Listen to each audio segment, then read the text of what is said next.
Hello students, BA first year विषय समाजशास्त्र। आज इस विषय के अंतर्गत मैं टॉपिक ले रही हूँ परिस्थिति तथा भूमिका। इस टॉपिक के अंतर्गत भूमिका के बारे में आज मैं आपको समझाऊंगी। भूमिका क्या होती है? भूमिका जो होती है वो परिस्थिति का गतिशील तथा व्यवहारिक पहलू है।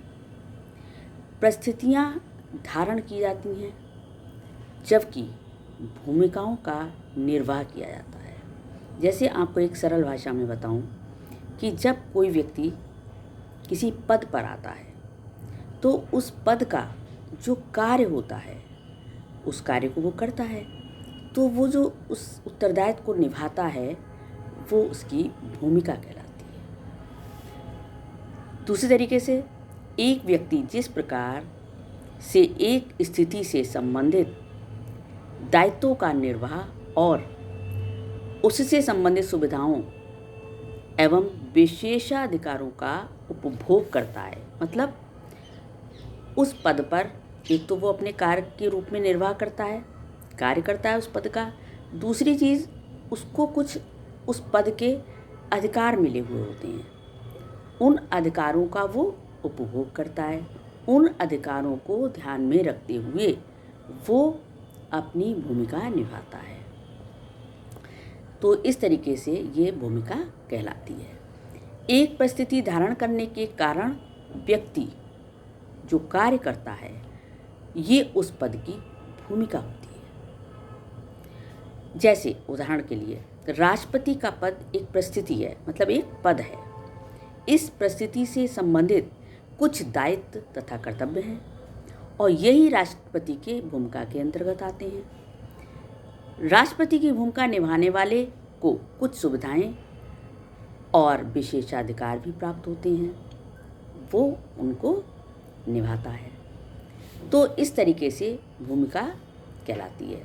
भूमिका का अर्थ और परिभाषा। परिभाषा क्या है कि डेविस कहते हैं कि भूमिका वो ढंग है जिसके द्वारा व्यक्ति अपनी स्थिति संबंधी आवश्यकताओं की पूर्ति करता है।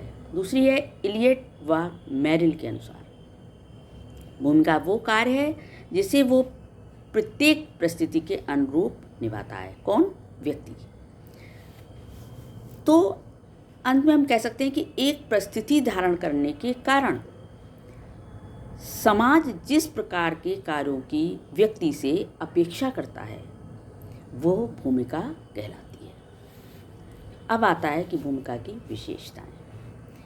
भूमिका का संबंध उन व्यवहारों की पूर्णता से है जिनकी एक विशिष्ट परिस्थिति धारण करने के कारण समूह या समाज द्वारा अपेक्षा की जाती है। मतलब कोई व्यक्ति जिस पद पर आता है उस पद पर जो कार्य होता है उस कार्य की समाज उससे अपेक्षा करता है।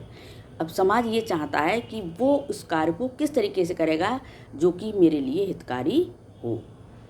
दूसरा है भूमिका का निर्धारण संस्कृति एवं सामाजिक मानदंडों के आधार पर होता है। मतलब जो समाज चाहता है वो मानदंड, उनके अनुसार व्यक्ति अपनी भूमिका निभाता है। समाज में कोई भी भूमिका अकेली या एक पक्षीय नहीं होती है, वरन वो सदैव दूसरी परिस्थितियों या भूमिकाओं के संदर्भ में निभाई जाती है। भूमिका का संबंध परिस्थिति के साथ जुड़ा होता है, मतलब पद के साथ जुड़ा होता है। पद है तभी व्यक्ति भूमिका निभाएगा उसकी। चूँकि परिस्थितियाँ प्रदत्त और अर्जित दो प्रकार की होती हैं, अतः भूमिकाएं भी प्रदत्त और अर्जित दो तरीके की होती हैं। भूमिका गतिशील और परिवर्तनशील है। एक ही भूमिका विभिन्न लोगों द्वारा भिन्न भिन्न प्रकार से निभाई जाती है और विभिन्न समयों या संस्कृतियों में अलग अलग प्रकार से निभाई जाती है। प्रत्येक व्यक्ति अपनी भूमिका का निर्वाह स्वयं की योग्यता, क्षमता, रुचि, मनोवृत्ति आदि के आधार पर करता है। हर व्यक्ति की योग्यता अलग होती है, क्षमता अलग होती है, तो जो भी व्यक्ति है वो अपने हिसाब से कार्य को करता है। व्यक्ति समाज में अनेक भूमिकाएं निभाता है, किंतु जिस भूमिका के कारण वो समाज में जाना जाता है वो उसकी मुख्य भूमिका होती है। अन्य छोटी छोटी भूमिकाएं जो निभाता है वो सामान्य भूमिकाएं कहलाती हैं। अलग अलग भूमिकाओं का निर्वाह करने के लिए भिन्न भिन्न प्रकार का व्यवहार किया जाता है। सभी भूमिकाओं का निर्वाह एक ही प्रकार के व्यवहार द्वारा नहीं किया जाता है। प्रत्येक भूमिका के साथ कुछ न कुछ अधिकार और सुविधाएं भी जुड़ी रहती हैं। ये हो गई इसकी विशेषताएं, और बाकी मैं नेक्स्ट वीडियो में लूँगी। Thank you.